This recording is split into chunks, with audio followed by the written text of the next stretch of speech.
नमस्कार दोस्तों, मेरा नाम है विकास शुक्ला और आप सब देख रहे हैं हमारा YouTube चैनल जिसका नाम है मस्ती की पाठशाला विद विकास सर। तो आज हम लोग देखने जा रहे हैं पीरियोडिक क्लासिफिकेशन ऑफ एलिमेंट्स का फिफ्थ और लास्ट पार्ट। इसके 4 पार्ट्स ऑलरेडी अपलोड किए गए हैं हमारे YouTube चैनल पर। तो अगर आपने उसे अब तक नहीं देखा है तो उसका लिंक आपको इस वीडियो के डिस्क्रिप्शन में मिल जाएगा। एंड वन मोर थिंग, अगर आपने अब तक हमारे चैनल को सब्सक्राइब नहीं किया है तो सब्सक्राइब कर लीजिए। तो चलिए शुरू करते हैं आज के इस टॉपिक को। तो आज हम क्या पढ़ेंगे? आज हम पढ़ेंगे periodic trends in the modern periodic table. Modern periodic table ऐसे तो बहुत सारे पीरियोडिक ट्रेंड्स हैं, लेकिन if you are talking about 10 standards तो we are only going to deal with only 3 points, that is what valency, atomic size and metallic and non metallic character. ऐसे तो ये बहुत ही इजी, बहुत ज्यादा इजी कांसेप्ट है। तो चलिए फटाफट देखते हैं हम लोग कैसे पढ़ेंगे वैलेंसी एंड ऑल पर। तो सबसे पहले वी टॉक अबाउट वैलेंसी। अगर हम वैलेंसी की बात करते तो वैलेंसी होता क्या है? वैलेंसी को we can relate somewhat like vacancy के ऊपर। लाइक हम लोग देखते हैं किसी कंपनी में कोई वैकेंसी होता है, कोई एम्प्लॉय के लिए कोई जॉब खाली होती है तो उनका कोई एडवर्टाइजमेंट आता है, तो कहीं ना कहीं आप उससे रिलेट कर सकते हो। मतलब कंपनी जो है वो स्टेबल नहीं है, कंपनी के जो रिक्वायरमेंट है वो कंप्लीट नहीं है, तो उन लोग वैकेंसी का एक एडवर्टाइजमेंट करते हैं। Similarly we can relate something like valency. जब कोई एटॉम होता है ना, वो सेटिस्फाइड नहीं होता है, उसके इलेक्ट्रॉन्स कंप्लीट नहीं होते, वो सेटिस्फाइड नहीं होता है, तो फिर कहीं ना कहीं उसमें वैलेंसी होती है। वो क्या होती है, कैसे होती है, विल सी। तो क्या दिया है यहाँ पे? The valency of an element is determined by the number of electrons present in the outermost shell of its atom, that is the valency electron. Okay, एक चीज यहाँ पर आपको ध्यान में ये रखना है कि आउटर मोस्ट शेल में जितने इलेक्ट्रॉन्स प्रेजेंट होते हैं उससे भी डिसाइड कि उस एटॉम की वैलेंसी क्या होगी। बट ऐसा कहीं नहीं लिखा है कि जितने इलेक्ट्रॉन्स प्रेजेंट होंगे आउटर मोस्ट शेल में वही उसकी valency. It is not like that, ऐसा बिल्कुल भी नहीं है। आउटर मोस्ट शेल में कितने इलेक्ट्रॉन्स है सिर्फ उसके बेसिस पे डिसाइड होता है कि उसकी वैलेंसी क्या होगी। जैसे for example outermost shell में 7 इलेक्ट्रॉन्स है, इसका मतलब ये कभी नहीं होगा कि उसका वैलेंसी भी 7 है। तो वो कैसे डिसाइड होता है, क्या होता है, उसके लिए विल हैव वन टेबल। एक बहुत सुंदर सा टेबल है आपके सामने, देखिए आपको दिख रहा होगा। फर्स्ट 20 एलिमेंट्स का वैलेंसी यहाँ पे मेंशन किया गया। तो इफ यू नोटिस तो हाइड्रोजन का एटॉमिक नंबर 1 है। एटॉमिक नंबर 1 है, इसका मतलब क्या, उसके पास एक ही इलेक्ट्रॉन है। एक ही इलेक्ट्रॉन है तो हमने ये चीज ऑलरेडी डिस्कस की है। क्या होगा, उसके पास एक ही इलेक्ट्रॉनिक शेल होगा। एक ही इलेक्ट्रॉनिक शेल होगा और जिसकी कैपेसिटी, अगर ये न्यूक्लियस है तो उसके फर्स्ट शेल पे उसकी कैपेसिटी तो 2 इलेक्ट्रॉन्स की है, लेकिन प्रॉब्लम क्या है कि हाइड्रोजन के पास एक ही इलेक्ट्रॉन है। वो सेकंड इलेक्ट्रॉन कहां से लाएगा, इसलिए उसकी वैलेंसी क्या है, 1 है। उसकी वैलेंसी क्या है, 1 है। मतलब एक इलेक्ट्रॉन की उसके पास कमी है। Getting? If you are talking about helium, और हीलियम की अगर बात करते हैं तो हीलियम, इफ यू रिमेंबर, एकदम लास्ट ग्रुप में है। 18 ग्रुप में नोबल गैस, इनर्ट गैस है। एकदम संत आदमी, उसको कोई टेंशन नहीं, he is very much satisfied with his life. I think we should be like an helium. हम लोग हमारे लाइफ को सेटिस्फाई होना चाहिए। ठीक है, ह्यूमन बीइंग बहुत सारे लाइक अलग अलग हमारे वो होते, what we say, target and all, ठीक है, but we should try to be an helium. Helium का क्या हो रहा है कि हीलियम के पास उसका उसके आउटर मोस्ट शेल में 2 इलेक्ट्रॉन्स है। ओके, अब 2 इलेक्ट्रॉन्स है और कैपेसिटी भी 2 की ही होती है फर्स्ट ऑर्बिट की। मतलब फाइनली जितनी कैपेसिटी है उतने इलेक्ट्रॉन्स उसके पास है, तो वो बिल्कुल भी रिएक्ट नहीं करेगा। ना तो वो इलेक्ट्रॉन को डोनेट करेगा, ना तो वो इलेक्ट्रॉन को एक्सेप्ट करेगा। इसीलिए वो लास्ट वाले ग्रुप में सेट किया गया। Inert gases, noble gases, they don't react with any of the elements. Okay, ठीक है। अगर हम लिथियम की बात करें तो lithium is in the very first group, उसका एटॉमिक नंबर 3 है। एटॉमिक नंबर 3 है मतलब उसके पास 3 इलेक्ट्रॉन्स है, लेकिन हम लोग फर्स्ट ऑर्बिट पे तो 3 इलेक्ट्रॉन्स को प्लेस नहीं कर सकते बिकॉज उसकी कैपेसिटी कितनी है, ओनली 2 इलेक्ट्रॉन्स की। तो हमको एक और इलेक्ट्रॉनिक ऑर्बिट यहाँ पे ड्रॉ करना पड़ेगा, इलेक्ट्रॉनिक शेल, और हमारा थर्ड इलेक्ट्रॉन यहाँ पे प्लेस हो जाएगा। ठीक है, नाउ द क्वेश्चन इज, इसकी भी वैलेंसी 1 है।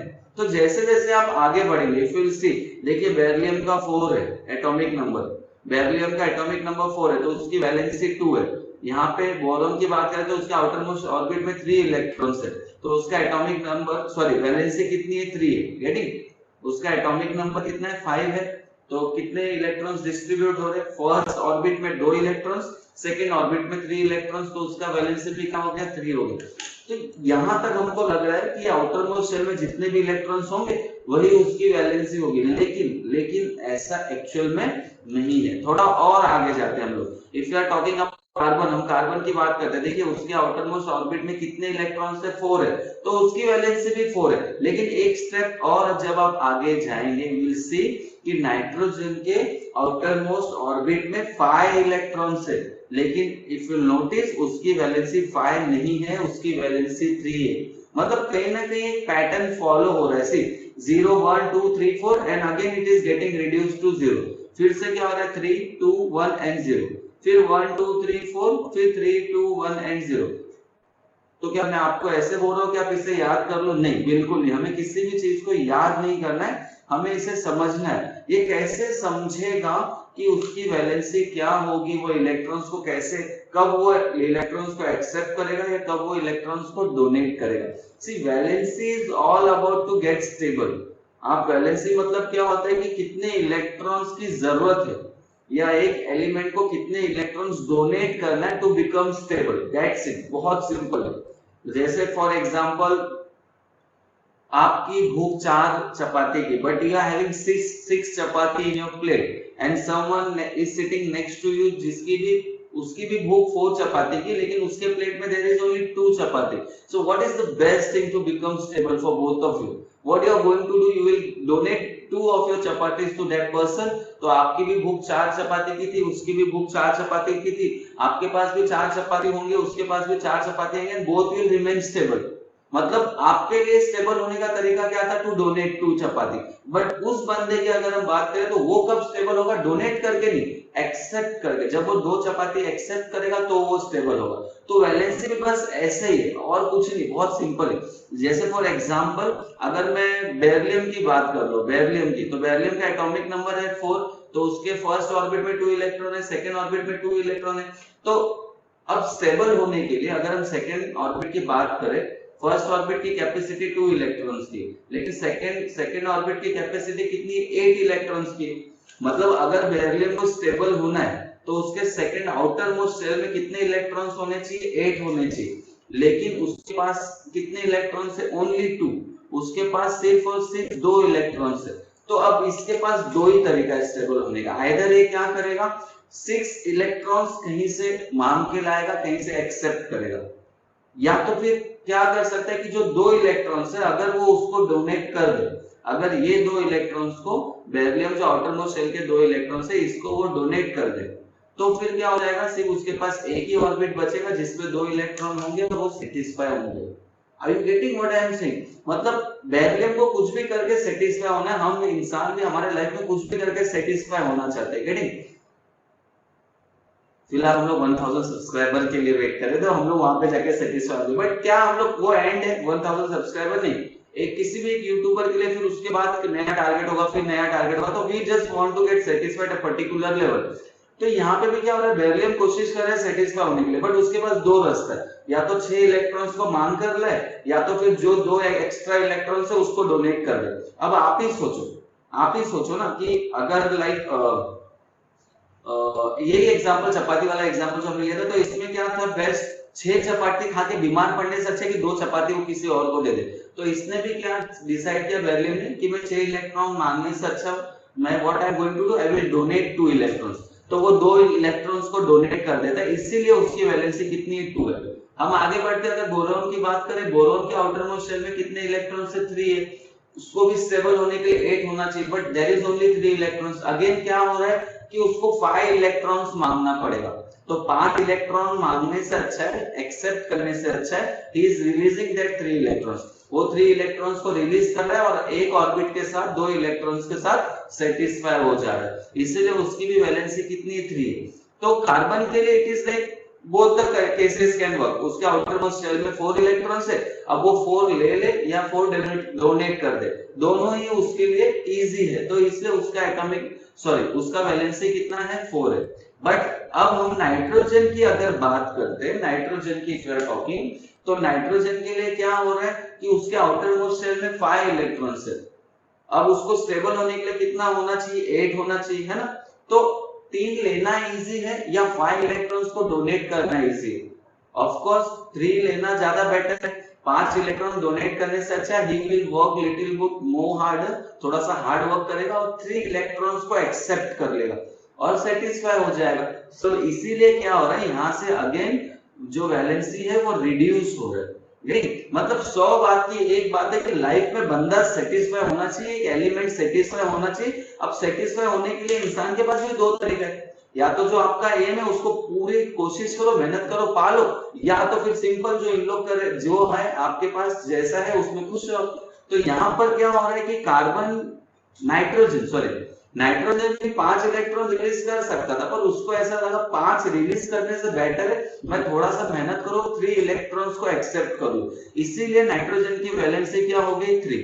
सिमिलरली ऑक्सीजन की अगर हम बात करें 6 इलेक्ट्रॉन से आउटर मोस्ट शेल में, तो 6 क्यों डोनेट करें, हमारे पास जब 6 इलेक्ट्रॉन है तो हम 6 क्यों डोनेट करें, मुझे तो सेकंड ऑर्बिट को सेटिस्फाई करने के लिए 8 इलेक्ट्रॉन्स ही चाहिए, तो 6 तो ऑलरेडी है मेरे पास, I am already having 6 electrons, तो मैं क्या करूंगा 2 इलेक्ट्रॉन्स को एक्सेप्ट कर लूंगा, मैं 2 इलेक्ट्रॉन्स किसी से मांग लूंगा और खुश हो जाऊंगा, तो इसीलिए उसकी वैलेंसी कितनी है 2 है।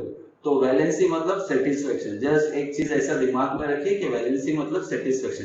तो आपको अगर किसी भी एलिमेंट का एटॉमिक नंबर याद है, आप उस एटॉमिक नंबर को याद करके उसका इलेक्ट्रॉनिक कॉन्फ़िगरेशन लिखिए and then you can easily decide कि उसका वैलेंसी क्या होगा। आई होप आपको समझ में आ रहा है, बट एक पैटर्न ध्यान रखिएगा 0 1 2 3 4 देन अगेन 3 2 1 एंड 0। ओके, तो चलिए आगे बढ़ते हैं हम लोग एटॉमिक साइज की बात करते हैं। एटॉमिक साइज को you can relate something to radius of a circle, because what is atomic size, the size of an atom is indicated by its radius.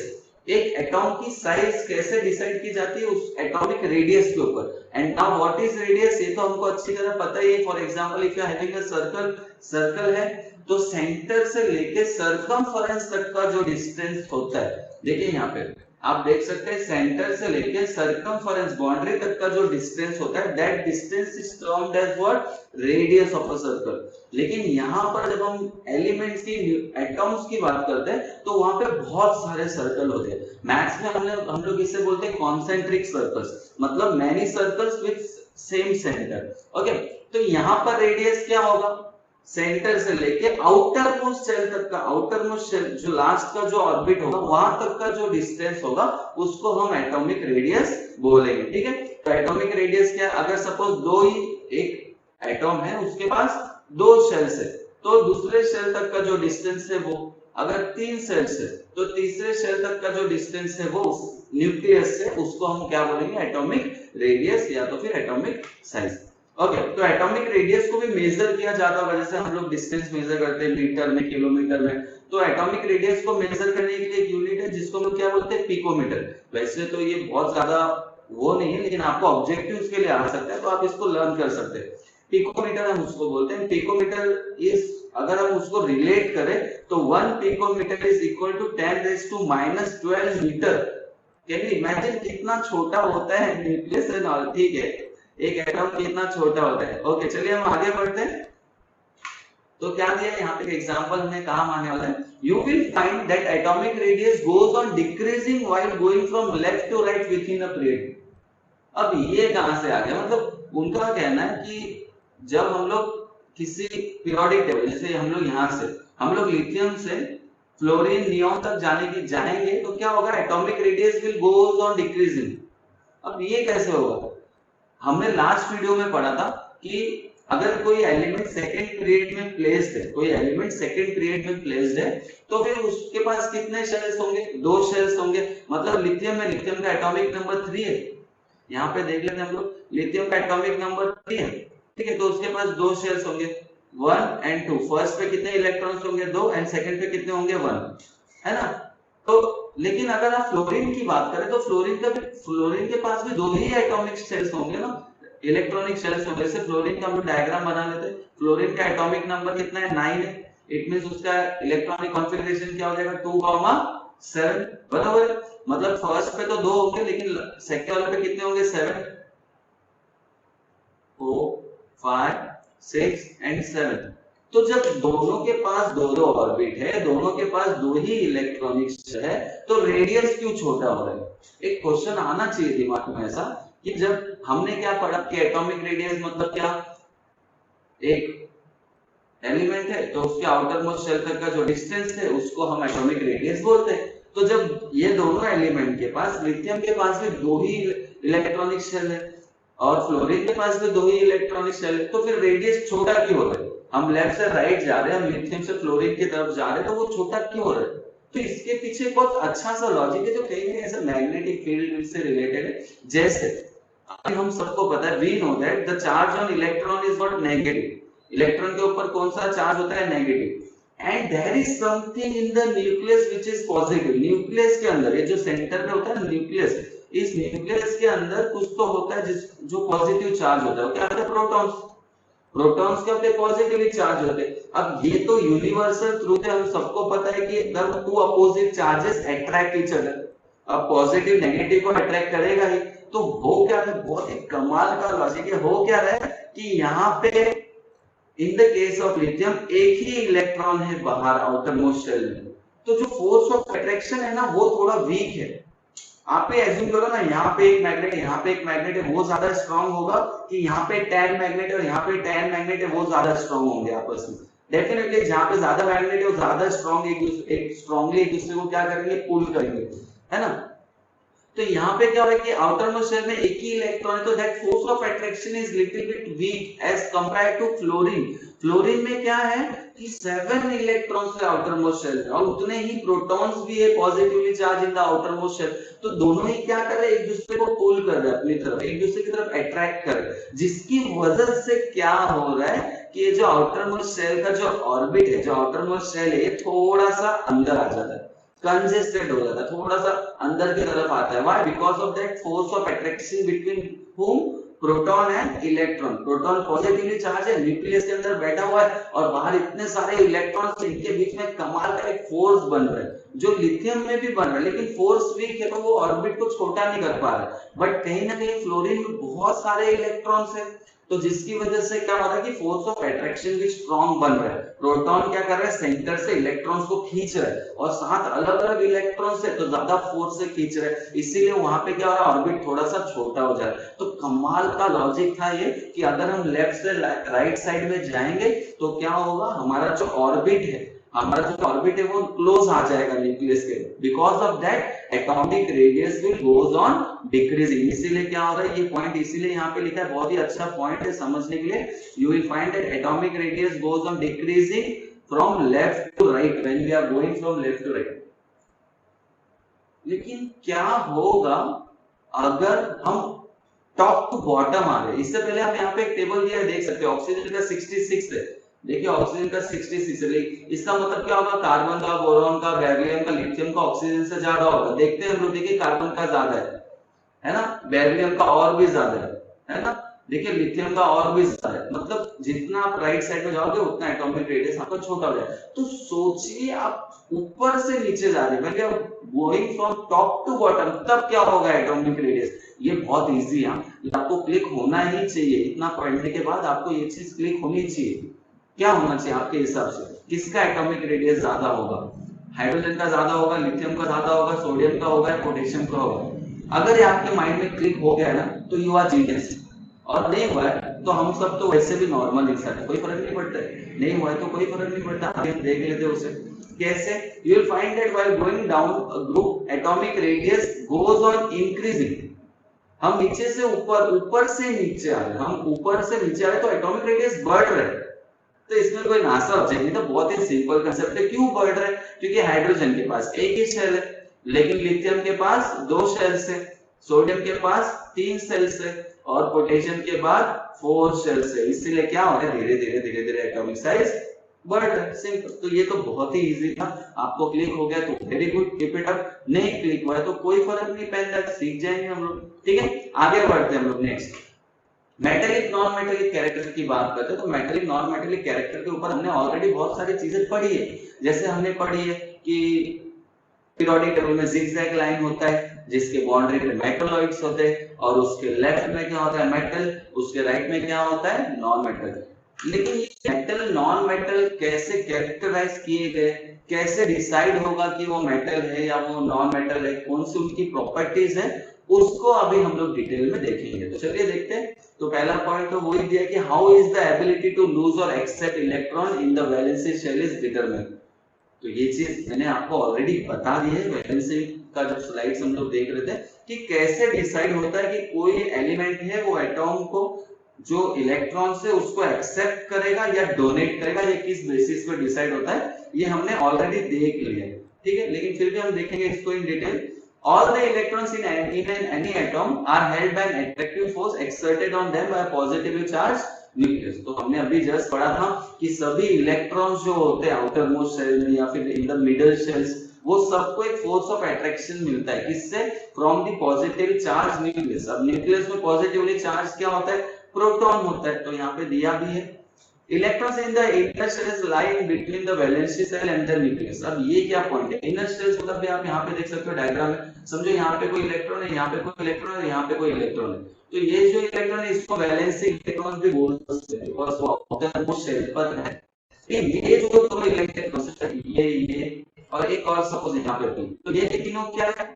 ये तीनों बीच में इन the valency electron and the nucleus. तो यही उसको बोल रहा है यहाँ पे पॉइंट है कि इनर शेल्स के जो इलेक्ट्रॉन्स होते हैं वो दो जन के बीच में, एक वैलेंसी शेल इलेक्ट्रॉन के बीच में और एक न्यूक्लियस के बीच में, ठीक है। Because of their presence, the effective nuclear charge exerting an attractive force on the valency electron is somewhat less than the actual nuclear charge। अब यहाँ पे क्या बोल रहा है? बहुत सिंपल है, हम क्लास का एग्जांपल लेते हैं। जब टीचर क्लास में पढ़ाता है तो फर्स्ट बेंचेस के ऊपर जितना प्रेशर होता है क्या उतना लास्ट बेंचेस के ऊपर होता है? नहीं होता है ना। बिकॉज क्या होता है, मैक्सिमम प्रेशर तो ये बच्चे एब्सॉर्ब कर लेते हैं, like in the sense in लोग के ऊपर ही ज्यादा ध्यान चले जाता है, तो लास्ट बेंचर के ऊपर उतना ज्यादा प्रेशर नहीं होता। बट आजकल के टीचर बहुत स्मार्ट है, उनका ज्यादा ध्यान तो पीछे रहता है।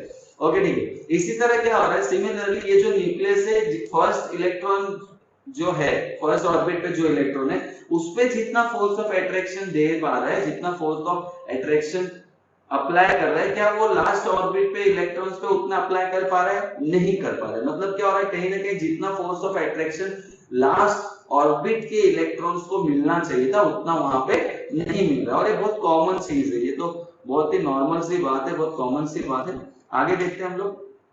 थर्स the number of valency electron is metal is small. मतलब मेटल के अंदर वैलेंसी इलेक्ट्रॉन्स बहुत कम है, 1 2 3। हमने देखा ना लिथियम में 1 थे, है ना, फिर हमने बेरिलियम में देखा उसमें 2 थे। तो इनके वैलेंसी इलेक्ट्रॉन्स बहुत कम होते हैं, इसीलिए क्योंकि इनके आउटर मोस्ट शेल तक उतना ज्यादा प्रेशर या उतना ज्यादा फोर्स ऑफ अट्रैक्शन न्यूक्लियस से मिलता नहीं है। Also the effective nuclear charge exerting attractive force on the valence electron is small। मतलब वैलेंसी इलेक्ट्रॉन्स की बात हो रही है। वैलेंसी इलेक्ट्रॉन्स मतलब याद रखिए आउटर मोस्ट शेल के जो इलेक्ट्रॉन्स है उसके ऊपर जो न्यूक्लियर चार्ज पड़ना चाहिए था वो वीक हो रहा है। वो क्या हो रहा है? वीक हो रहा है, क्योंकि बीच में और भी बहुत सारे इलेक्ट्रॉन्स हैं, इसलिए आउटर मोस्ट शेल के यानी कि वैलेंसी इलेक्ट्रॉन्स के ऊपर जो इफेक्टिव न्यूक्लियर चार्ज पड़ना चाहिए था वो क्या हो रहा है? स्मॉल है, वो वीक है थोड़ा सा। आगे देखते हैं। ये तो हमने जस्ट डिस्कस किया कि जिगजैग लाइन है, याद हो जाना चाहिए जिगजैग लाइन है। जिगजैग लाइन पे जो एलिमेंट्स है वो मेटलॉइड्स है, जो लेफ्ट में है वो मेटल्स है, जो राइट में है वो क्या है? नॉन मेटल्स है। याद हो जाना चाहिए, एकदम फटाफट याद होना चाहिए। आगे बढ़ते हैं हम लोग। अब यहाँ पे दो चीज नहीं आ रही आपके पास। It is seen from the chemical formulae of simple ionic compound that the cation in them is formed from a metal while the anion forms a non metal. अब ये कैटायन क्या है, अनायन क्या है? सबसे पहले हम देखते हैं आयन क्या है। आयन्स मतलब क्या होता है कि एक तरह से समझो, जब कोई एटॉम इलेक्ट्रॉन को एक्सेप्ट करता है या डोनेट करता है तो फॉर्म अ स्टेबल एटॉम या फिर नोबल गैस या फिर इनर्ट गैस के कॉन्फ़िगरेशन को पाने की कोशिश करता है। जैसे हमने वैलेंसी के केस में देखा ना कि लिथियम क्या कर रहा है, एक इलेक्ट्रॉन को दे दो भाई, 3 इलेक्ट्रॉन है, आउटर मोस्ट शेल पे एक ही है, तो वहां पे तो सेकंड ऑर्बिट था तो 8 इलेक्ट्रॉन्स होने चाहिए, बट एक ही इलेक्ट्रॉन था, तो 7 तो मांगने से अच्छा एक दे दो। तो वो देने के बाद क्या होगा, उसके ऊपर एक चार्ज आ जाता है। तब तक वो न्यूट्रल था, लेकिन जैसे ही वो एक इलेक्ट्रॉन को डोनेट करता है तो उसके ऊपर एक चार्ज आता है और वो आयन बन जाता है। आयन बन गया मतलब अब वो स्टेबल हो गया। गेटिंग, आयन बन गया मतलब अब वो स्टेबल हो गया। लेकिन कौन सा चार्ज आता है, हम इलेक्ट्रॉन डोनेट करते हैं तो कौन सा चार्ज आता है, इलेक्ट्रॉन एक्सेप्ट करते हैं तो कौन सा चार्ज आता है, बहुत ही सिंपल है। इलेक्ट्रॉन का कौन सा चार्ज है, we all know that the charge on electron is what, negative, negative charge है। नेगेटिव को अपने से दूर करो तो नेगेटिव चार्ज है, तो जो नेगेटिविटी को दूर कर देगा अपने जिंदगी से, अपने लाइफ से, तो वो कैसा हो जाएगा, संदीप महेश्वरी जैसा हो जाएगा सर, वेरी पॉजिटिव इंसान, है ना। तो अगर आप नेगेटिविटी को अपने जिंदगी से दूर कर दोगे तो आप पॉजिटिव हो जाओगे, आप पॉजिटिव हो जाओगे तो आप केटायन कहलाओगे। आप क्या कहलाओगे, cation, will be known as what, cation. मतलब जो इलेक्ट्रॉन्स को डोनेट करता है, जो इलेक्ट्रॉन्स को रिलीज करता है, तो नेगेटिविटी को दूर कर रहा है, वो नेगेटिविटी को दूर कर रहा है, इट मींस वो पॉजिटिव हो जा रहा है। पॉजिटिव को हम लोग क्या बोलते हैं, केटायन। पॉजिटिव आयंस को हम लोग क्या बोलते हैं, केटायन। तो फिर जो नेगेटिविटी को लेगा वो क्या हो जाएगा, रावण, रावण हो जाएगा। इतनी सारी अच्छी क्वालिटी होने के बावजूद उसमें थोड़ी सी नेगेटिविटी आई और जिंदगी बर्बाद, ठीक है। तो जो इलेक्ट्रॉन्स को ले रहा है, जो इलेक्ट्रॉन्स को एक्सेप्ट कर रहा है, मतलब वो नेगेटिव चार्ज को ले रहा है, वो नेगेटिविटी को अपने अंदर आने दे रहा है, तो वो पॉजिटिव कैसे हो सकता है, वो तो नेगेटिव ही होगा। तो the elements which are donating electrons are called as electropositive, और जो इलेक्ट्रॉन्स को एक्सेप्ट कर रहे, जो इलेक्ट्रॉन्स को ले रहे, उनको हम लोग क्या बोलते हैं, इलेक्ट्रोनेगेटिव, और उनके आयंस को हम क्या बोलते हैं, अनायन बोलते हैं, गेटिंग। तो जो इलेक्ट्रॉन्स को डोनेट कर रहा है वो केटायन, जो इलेक्ट्रॉन्स को एक्सेप्ट करके आयन बना रहा है दैट इज व्हाट, एनायन। अब ये चीज तो डिसाइड हो गई, लेकिन अब ये कैसे डिसाइड होगी कि मेटल क्या करता है। तो मेटल कहां पर है, लेफ्ट में है। अभी हमने देखा पीरियोडिक टेबल में मेटल कहां पे, लेफ्ट में। लेफ्ट में क्या है, लिथियम, है ना, बेरिलियम। तो लिथियम बेरिलियम क्या कर रहे हैं, बेरिलियम का एटॉमिक नंबर क्या था, रिमेंबर, या 4 था। तो 4 था मतलब उसका इलेक्ट्रॉनिक कॉन्फ़िगरेशन क्या हो जाएगा, 2,2 2,2 हो जाएगा। मतलब यहाँ पर सेकंड ऑर्बिट है, सेकंड ऑर्बिट है मतलब सेटिस्फाई होने के लिए कितने इलेक्ट्रॉन्स चाहिए, 8 चाहिए, लेकिन उसके पास कितना है, 2 ही है, मतलब 6 इलेक्ट्रॉन्स मांगना पड़ेगा। इससे बेटर क्या है कि वो 2 इलेक्ट्रॉन को छोड़ दे। 2 इलेक्ट्रॉन को छोड़ दिया मतलब इलेक्ट्रोपॉजिटिव हो गया, इलेक्ट्रोपॉजिटिव हो गया मतलब केटायन हो गया। लेकिन बेरिलियम तो क्या है, मेटल है, बिकॉज ऑफ लेफ्ट में। मतलब all metals are what, cation. All metals form the ion which is called as cation and they are what, electropositive. बहुत ही सिंपल, बहुत ही सिंपल है। लेफ्ट में जितने भी एलिमेंट्स है सब मेटल है, सब मेटल है मतलब सब केटायन है, सब केटायन है मतलब सब इलेक्ट्रोपॉजिटिव है, सब के सब डोनेट करेंगे, गेटिंग, सब क्या करेंगे, इलेक्ट्रॉन्स को डोनेट करेंगे। चलिए आगे बढ़ते थोड़ा सा और देखते हैं। From this it is understood that metal atoms have a tendency to form cation by losing its valency electron। बहुत सिंपल था, अभी हमने डिस्कस किया। मेटल क्या करेगा, इलेक्ट्रॉन्स को डोनेट कर देगा और केटायन बन जाएगा, इसीलिए उसको हम लोग क्या बोलते हैं, इलेक्ट्रोपॉजिटिविटी ऑफ एन एलिमेंट। इस प्रॉपर्टी को हम लोग क्या बोलते हैं, electropositivity of an element. On the other hand an atom of a non metal have a tendency, vice versa, बहुत ही सिंपल है। मेटल क्या कर रहा है, इलेक्ट्रॉन्स को डोनेट कर रहा है, तो नॉन मेटल एक्सेप्ट करेगा ही ना, है ना। नॉन मेटल क्या कर रहा है, उस एलिमेंट्स को, उस इलेक्ट्रॉन को क्या कर रहा है, वो एक्सेप्ट कर रहा है। अब नेगेटिविटी को ले रहा है मतलब वो इलेक्ट्रोनेगेटिव हो गया, और उसको हम क्या बोलेंगे, अनायन। उसको हम क्या बोलेंगे, अनायन बोलेंगे, ठीक है। We have already seen that ions have a stable electronic configuration of a noble gas। अभी हमने देखा था कि आयन क्या होता है, जिसका इलेक्ट्रॉनिक कॉन्फ़िगरेशन स्टेबल होता है, वो नोबल गैस की तरह संत आदमी हो जाएगा। फिर उसे ना तो इलेक्ट्रॉन्स डोनेट करने की जरूरत पड़ेगी और ना तो इलेक्ट्रॉन्स को एक्सेप्ट करने की जरूरत पड़ेगी। चलिए आगे बढ़ते हम लोग देखते हैं और क्या दिया हुआ है मेटेलिक नॉन मेटेलिक कैरेक्टर के बारे में। वाह, एक बहुत ही अच्छा सा टेबल है यहाँ पर जो आपको सब कुछ ऑल इन वन करके दे रहा है। जैसे for example decrease in atomic radius when we are going from left to right, left to right जा रहे हैं हम लोग तो एटॉमिक रेडियस डिक्रीज हो रहा है। इसके ऊपर हम फिर से डिस्कस नहीं करेंगे क्योंकि हमने ऑलरेडी डिस्कस किया हुआ है। Number of electrons, number of valency electrons बढ़ते जा रहे हैं, फोर्स ऑफ अट्रैक्शन बढ़ते जा रहा है, तो रेडियस छोटा होते जा रहा है। Increasing electronegativity and non metallic character, electronegativity बढ़ते जा रही है। इलेक्ट्रोनेगेटिविटी कैसे बढ़ते जा रही है, बहुत सिंपल है। जैसे हमने देखा ना कि number of electrons, number of valency electrons बढ़ते जा रहे हैं, नंबर ऑफ वैलेंसी इलेक्ट्रॉन्स बढ़ते जा रहे हैं। लिथियम, यहाँ पे लिथियम था, उसके आउटर मोस्ट शेल में एक ही इलेक्ट्रॉन था, है ना। फिर यहाँ पे 2 हो गया, फिर यहाँ पे 3 हो गया, यहाँ पे 4 हो गया, 5 6 7। तो आउटर मोस्ट शेल में क्या हो रहा है, इलेक्ट्रॉन्स बढ़ते जा रहे हैं, जिसकी वजह से क्या हो रहा है, उनके बीच में फोर्स ऑफ अट्रैक्शन बढ़ रहा है। तो इलेक्ट्रॉन्स को लूज इजी नहीं, जैसे जैसे आप लेफ्ट से राइट में जा रहे हो, इलेक्ट्रॉन्स को लूज करना इजी नहीं, धीरे धीरे धीरे उनके बीच में फोर्स ऑफ अट्रैक्शन बढ़ रहा है न्यूक्लियस के बीच में और आउटर मोस्ट शेल के जो इलेक्ट्रॉन्स है, जिसको हम लोग वैलेंसी इलेक्ट्रॉन्स भी बोलते हैं, उनके बीच में फोर्स ऑफ अट्रैक्शन बढ़ रहा है। तो instead of donating electrons what they will do, जैसे जैसे आप राइट में जाओगे they will try to accept the electrons. इसका मतलब क्या हो रहा है, इलेक्ट्रोनेगेटिविटी बढ़ रहा है। अब इलेक्ट्रोनेगेटिविटी बढ़ रहा है मतलब इलेक्ट्रोपॉजिटिविटी कम हो रहा है। तो ये बहुत अच्छा टेबल है, मैं राइट साइड का ये वाला पार्ट एक्सप्लेन नहीं कर रहा हूं। एज ए टीचर होता है ना कि बच्चे कुछ ट्राई करें, आप इसको ट्राई करिए। अगर ये चीज आपको क्लिक नहीं होती तो आप कमेंट बॉक्स जिंदाबाद, आप हमें कमेंट में बता सकते हैं। तो आज के लिए बस इतना ही है, हमारा इस टॉपिक का लास्ट वीडियो था। पीरियोडिक क्लासिफिकेशन ऑफ एलिमेंट्स हमने खत्म कर दिया है। तो आप मुझे जरूर कमेंट करके बताइए ये वीडियो आपको कैसा लगा। आपने अगर अब तक चैनल को सब्सक्राइब नहीं किया तो आप क्या सोच रहे, सब्सक्राइब कर लीजिए, काम का चैनल है। अपने फ्रेंड्स के साथ शेयर करिए, उन्हें भी बोलिए सब्सक्राइब करने के लिए। लाइक करिए, कमेंट करिए और हमें बताइए वीडियो आपको कैसा लगा। तब तक अपना ध्यान रखिए। जय हिंद, जय भारत, थैंक यू।